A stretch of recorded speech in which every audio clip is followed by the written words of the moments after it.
اینجا عزیزای دل من گمان نکرده بودم که مزار شمسی تبریزی که ما استاد جلال الدین رومی هستم در همین جا است.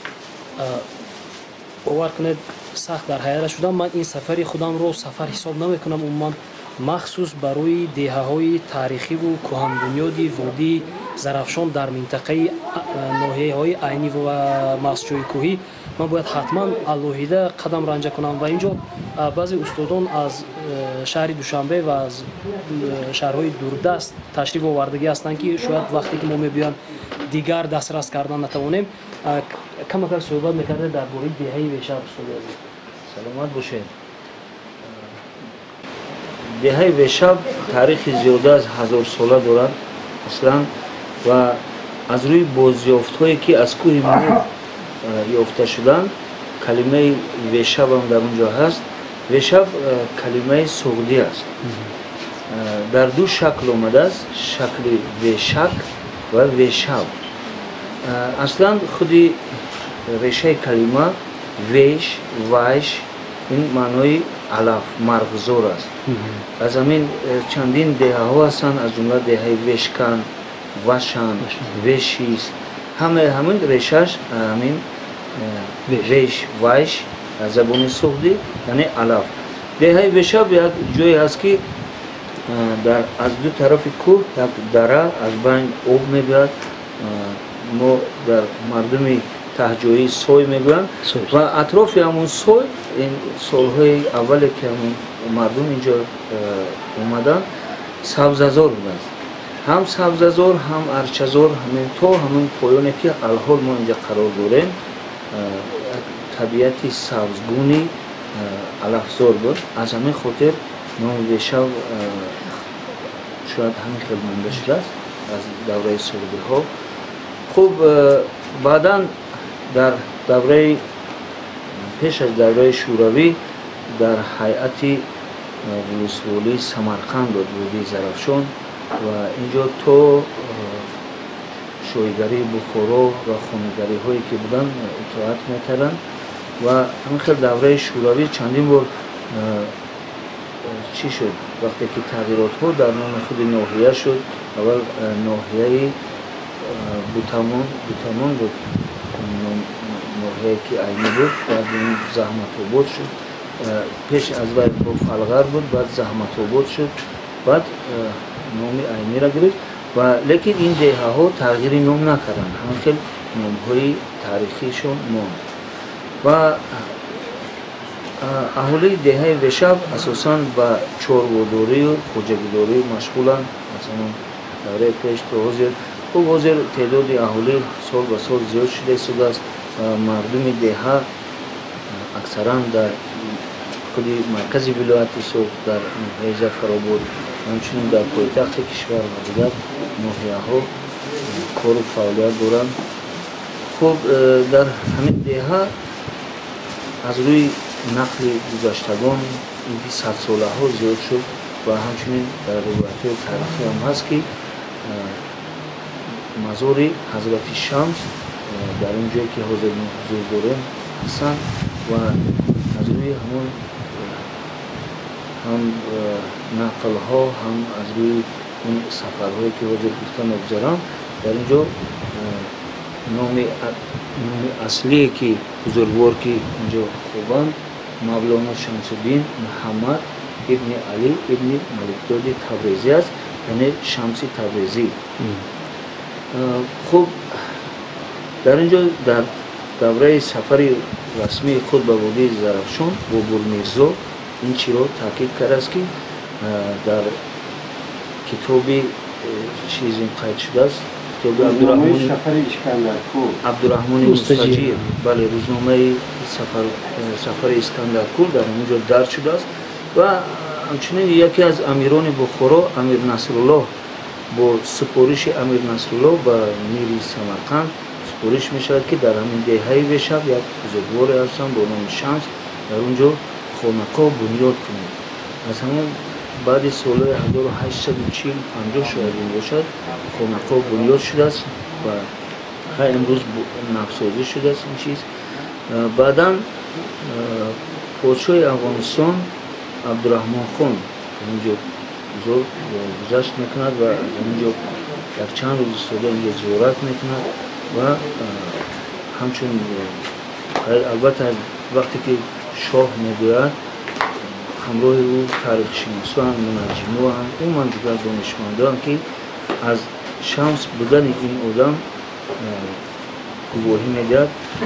خب بعد از این خوشبختانه سال 2010 رشوه معظم ملت جناب ولی امامی رحمان با سفر رسمی اینجا زیارت کردم و در برآمد خود بار دیگر در اینجا بودن شمس رو تاکید کردم و سپارشان داده شد به عالمان که برای در آینده باز تکمیل دادن. خب چندین دلیل ها هم هست. از جمله یکی از دلیل ها همین است که شمس تبریزی یکی از اساسگذاران رویه مولویه هست و امروز که در کنیه ترکیه این چیز هست. از جمله هر سو این 100 ساله ها شاید زیاد باشد که هر سو بعد از خوندن نماز بامداد مردم حلقه ششته ضرب شریف یا که اوراد شریف میگن این چیز حلقه به طور حلقه ششته ذکر میگویم که این چیز اگر از یک جهت مقایسه کنی در ترکیه هم هست ادامه دارد و تنها اونها سما میرن یک دست پایان یک دست بالا سما میرن یکی در اینجا سما نیست اون ذکری حلقه شکل با اون چی هست اون سبکی که صفتی که در اونجا هست این هم هست این یکش هست. دیگر اینکه استادان و طلبان شمس در از جمله کی بودن جندی بابا کمال جندی هم بودن که اونها شمس یا آخران وقت به دیداربینی بابا جندی میبرن بابا کمال جندی و بعد از این نیتی زیارتی خواجه موسی اشعری میکنن و در همین دوام سفر شاید زیارت کرده آمدن همین دیگه شب که جای سبزگون بود و اینها هم اصلا سبزپوش بودن همین جا را اختیار میکنن و پس تا آخر اون شاید همینجا باشه. باز همون بیتی که از خواجه حافظ گفته خاطرم رو ما چی بود؟ اصلا خب میگم که بسیاری ها میگم که شمس تبریزی در ترکیه هستن میگم که در ایران هستن میگم در شهر خوی آذربایجان هستن و همچنین ما هم میگیم که در دهه ما هستن از روی که اون نشانه ها هستن و حتی دیوان کبیر در بالای تربت حضرت شمس مانده شده است که بسیار چوب قدیمه است. متعلق است به چرده هست. از اصل چرده است و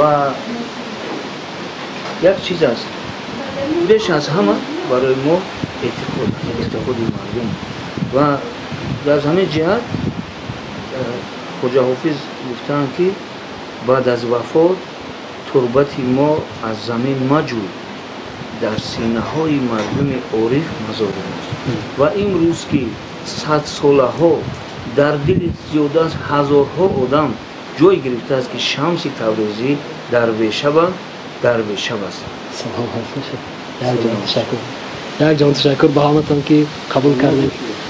با خدا خواهد من در این مورد تفصیلی زیاد کنیم علمای توانای ما دکتر علم‌های فیلولوژی میرزا حسن سلطان عضو وابسته اکادمی علم‌های تاجیکستان همچنین دکتر علم‌های فیلولوژی نورعلی نورزاد پروفسور همچنین عالم فیلسوف توازن سمیع عالم فیلسوف خورشید زیایی و چندین نفرای دیگر این مسئله را کار کرده شدن و در همین رویه و نه هم به نوشتن یک رمان تاریخی با نام خورشید بیغروب آغاز کرده من از 2 سال پیش و اصلا از 3 باب عبارت است. باب اولش دوره 5 سالگی حضرت شمس تا رفتن به خونه در بر میگیرد با نام طلوع خورشید است.